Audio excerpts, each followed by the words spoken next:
برای بچه‌های دیوکوست امروز می‌خوایم راجع به کاربردهای ماشین لرنینگ تو ساخت بازی‌های رایانه‌ای صحبت کنیم. حدود 3 سال و نیم 4 سال پیش تو دیوکوست یه اپیزودی داشتیم راجع به استفاده از ماشین لرنینگ تو ساخت بازی‌های رایانه‌ای. اشاره کردیم به یه سری کارهایی که یوبی سافت، گوگل انجام داده بودن تو اون زمان و حالا می‌خوایم بریم و بررسی کنیم و ببینیم کدوم یکی از این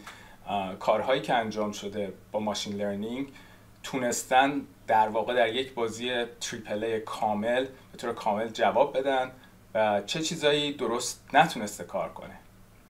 خب این روزا ابزارهای خیلی زیادی اومده برای اینکه بتونه به ما کمک کنه که روند ساخت بازی آسان‌تر بشه. ابزارهایی که میتونه برای ما مش 3D درست کنه، تکسچر درست کنه یا حتی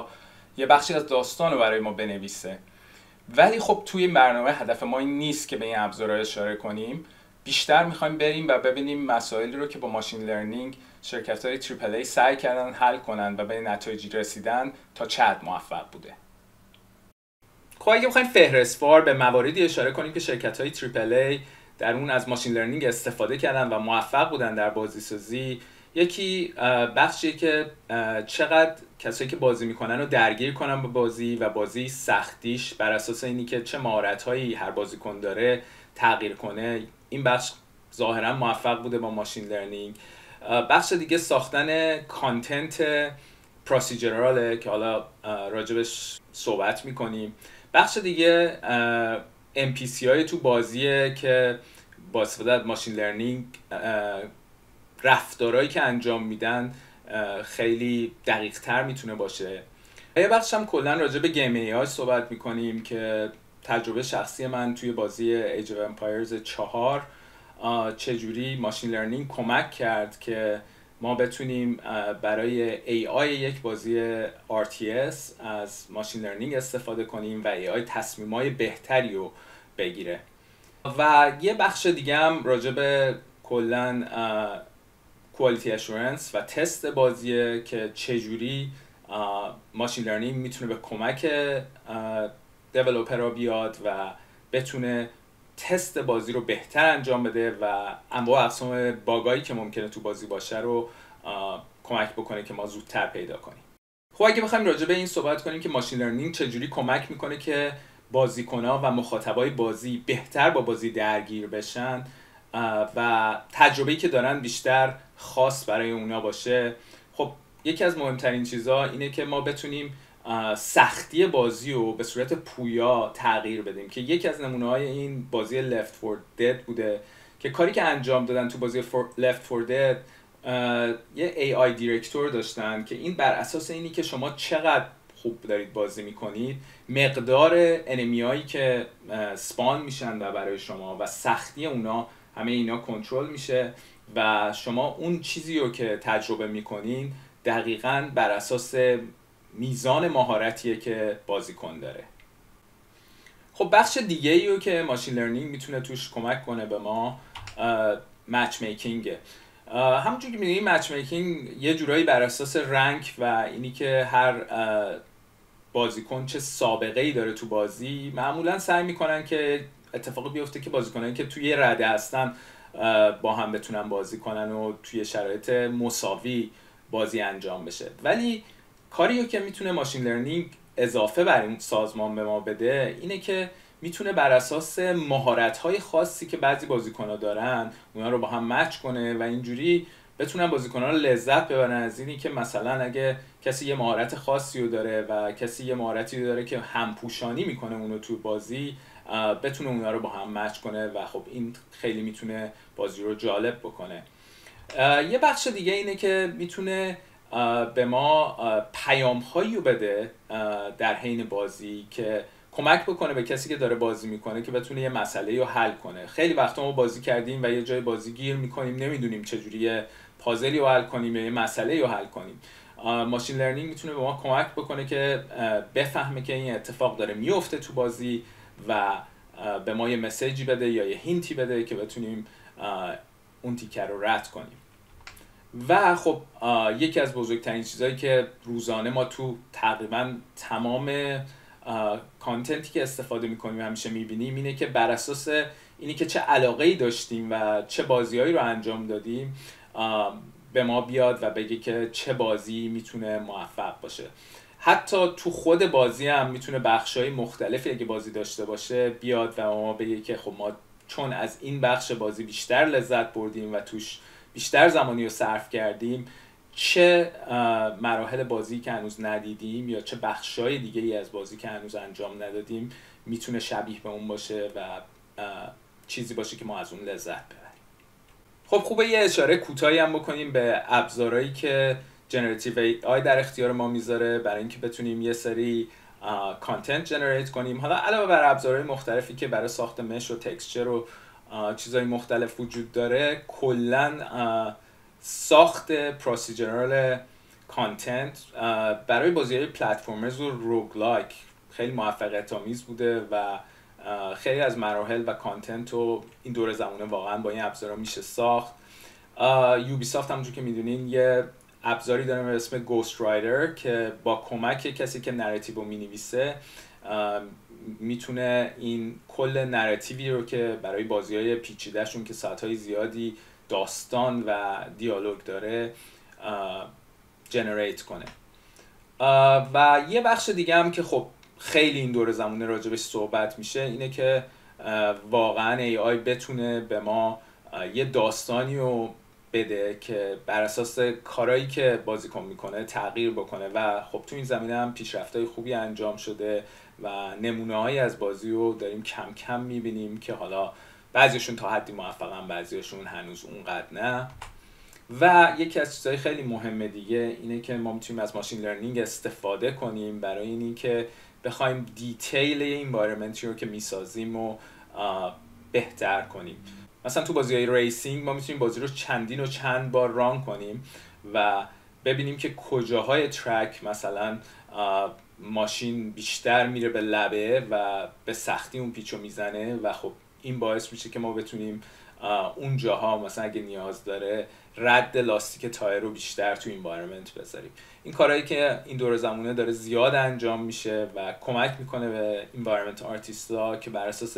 اتفاقی که تو بازی قراره اونجا بیشتر بیفته بتونن یه تغییری تو انوایرمنت اونجا ایجاد کنن که نشون دهنده این باشه که تو بازی قراره چه اتفاقی بیفته، یا مثلا مقدار تیری که به در و دیوار خورده توی محیطی که معمولا قراره یه کامبت خیلی شدیدی در بگیره. یکی از بخشایی که همیشه توی ساخت بازی یه چالنجی بوده این بوده که ما بتونیم رفتارهای خیلی پیچیده‌ای رو برای NPC ها پیاده سازی کنیم. خب ماشین لرنینگ تو این زمینه خیلی موفق بوده و تجربیاتی که شرکت‌های مختلف در اختیار گذاشتن، یکیش reinforcement learning سونی بوده برای بازی گراند تریسمو 7 برای اینی که ماشین‌های دیگه‌ای رو که به صورت NPC اونجا وجود دارن و چجوری درایو کنن. فورزا هم سیستم درایواتار رو معرفی کرد که باش یه جورایی NPC هایی که با ما رقابت میکنن و تونست با ماشین لرنینگ یه جورایی پیاده سازی کنه. و اپیک هم اخیراً نشون داد که برای بازی فورتنایت اومد و از ماشین لرنینگ استفاده کرد با ترین کردن مدل بر اساس یه سری بازیکنای حرفه‌ای که فورتنایت بازی میکنن. پس از اینکه ترین شد مدل روی اینی که چجوری اون بازیکن‌ها چه کارهایی انجام میدن، از اون استفاده بکنه که بتونه به AI بگه که حالا چه بیهیویر رو انجام بده که بهتر باشه، چجوری قایم شه، چجوری شلیک کنه. و این بخشی بود که حالا یه تاکی اپیک توی آنریل فست قبلیش در اختیار همه گذاشت که حالا ما لینکش رو تو دیسکریپشن میذاریم و میتونین ببینید. اگرچه به نظر میرسه که این هنوز در مرحله اولیه است و داره اپیک روش سخت کار میکنه، ولی نشون میده که این میتونه به یکی از چیزایی تبدیل بشه که جایگزین یه سری سکریپتینگ بیهیویری بشه که ما در آینده خواهیم داشت. و ژانویه امسال انویدیا پلاگین ایسش رو برای آنریل معرفی کرد که این پلاگین به شما اجازه میده که لیپسینگ خیلی عالی با توجه به حرکت کاراکتر رو روی متا هیومن انجام بدین و همچنین میتونه به شما کمک بکنه که NPC هایی که دارین به صورت یک کامپنین با شما به عنوان پلیر ارتباط برقرار کنن من یه تستی زدم با پلاگین انویدیا ایس روی آنریل و یه متا هیومن که خب حالا نتیجه رو باتون اینجا شیر میکنم. Your altitude will be 100 feet maximum. You exceed this altitude, radar will spot you, and you're dead. Your airspeed will be 660 knots minimum. Time to target 2.5 minutes. I'm scared of what might happen if I take this risk, so I'm hesitant to move forward. خب برای امتحان کردن پلاگین ایس انویدیا میتونین به سایت انویدیا مراجعه کنین و بعد از اینکه رجیستر کنین برای استفاده از AI به شما یه سری توکن مجانی میده که با استفاده از اون میتونین یه سری تستا رو انجام بدین و خب توی این پیج میتونین پلاگین ایس برای ورژن 54 آنریل رو دانلود کنین و یه تستی باش بزنین. اگه یه متا هیومن آنریل آردی داشته باشین خیلی ساده میتونین اونو بیارین و با استفاده از این پلاگین یه ستاپ خیلی ساده ای رو انجام بدین و بعد میتونین اون فایل آدیویی که دارین رو بدین بهش و با استفاده از اون فایل آدیو متا هیومن شما میتونه بیاد و اون اکتی که نیاز داره انجام بده. میتونین اون اکت رو بعداً یه مقداری تغییرات هم بدین بر اساس اینکه کاراکتر شما تو چه وضعیتی هست.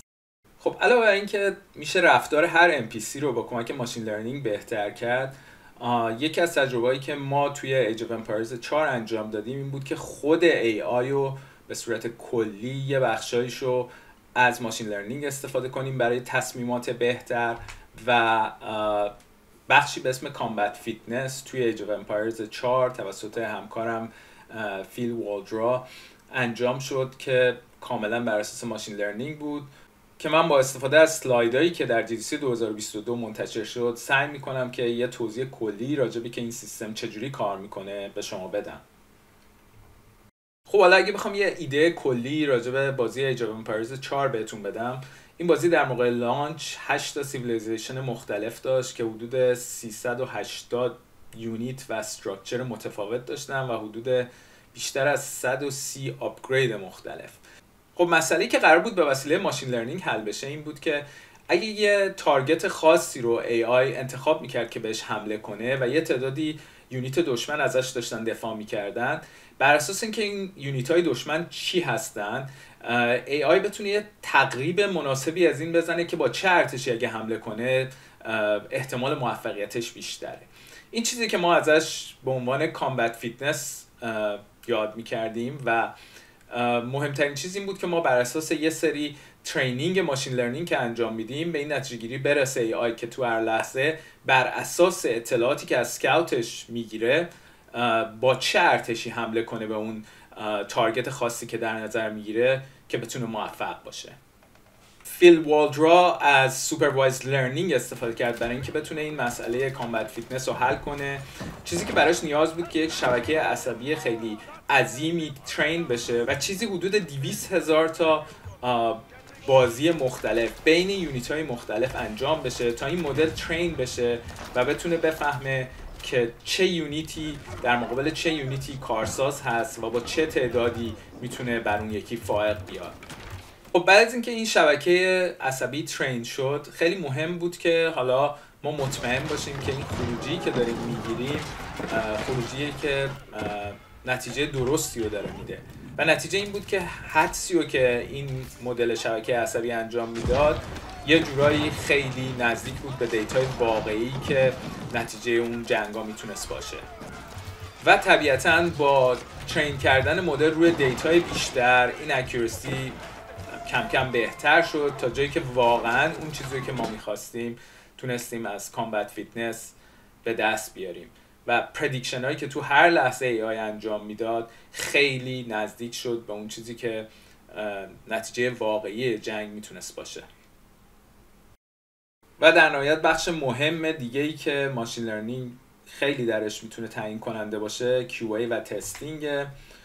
EA به استفاده از reinforcement learning یه automated play testing موفق تونست انجام بده. در این حال کار دیگه‌ای که ماشین لرنینگ میتونه انجام بده اینه که میتونه با استفاده از تلمتری دیتا که این دور زمانه تو بازی تریپل ای خب خیلی مهمن، نگاه کنه به اون دیتا و از روی اون بتونه به یه باگایی برسه. اینی که آیا پلیرها در یه جای خاصی گیر کردن، میتونه اینو نشون بده که تو اون منطقه از بازی یه مشکلی وجود داره. همچنین استفاده از ماشین لرنینگ کامپیوتر ویژن میتونه به ما کمک بکنه که اگه فریمی از لحاظ ویژوال مشکلی رو داره، اون مشکل رو دیتکت کنه و بگه آیا مثلا میگم تکسچر یه چیزی میسینگه یا اینکه اصلا یه چیزی درست رندر نمیشه به خاطر یه اتفاق خاصی و ما سریعتر بتونیم مشکل رو پیدا کنیم و حل کنیم. و در نهایت میتونه ماشین لرنینگ کمک بکنه به ما در ریگرشن تستینگ. خیلی وقتا بعد از اینکه یه آپدیت جدید انجام میشه، خب خیلی بهتره که یه تستی وجود داشته باشه که بدونه که چه اتفاقی قراره بیفته تو بازی و ماشین لرنینگ میتونه کمک کنه که این تستا ران بشه و آپدیت ها اگه باعث باگای جدیدی میشن خب خیلی سریع به ما اطلاع بده که بتونیم اونو حل کنیم. خب تو این ویدیو من سعی کردم یه سری از تجربیاتی رو که شرکت‌های تریپل ای انجام دادن برای اینکه از ماشین لرنینگ استفاده کنن و بازیشون رو بهتر کنن و به اشتراک گذاشتم. ولی همونجور که میدونین این مسئله‌ایه که به هر حال همه شرکت‌ها دارن روش کار میکنن و با سرعت در حال تغییره. همونجور که دیدین هفته پیش مایکروسافت دموی رو ریلیز کرد که توی اون برای کویک 2 همه چی رو با استفاده از جنریت کردن بازی در لحظه انجام میداد. اگرچه سرعتش 10 FPS بیشتر نبود و مسائل زیادی داشت، مشکلات زیادی داشت. اگه دوربین فرست پرسن ما به یه جای دیگه نگاه میکرد، یه سری آبجکت ها تو صحنه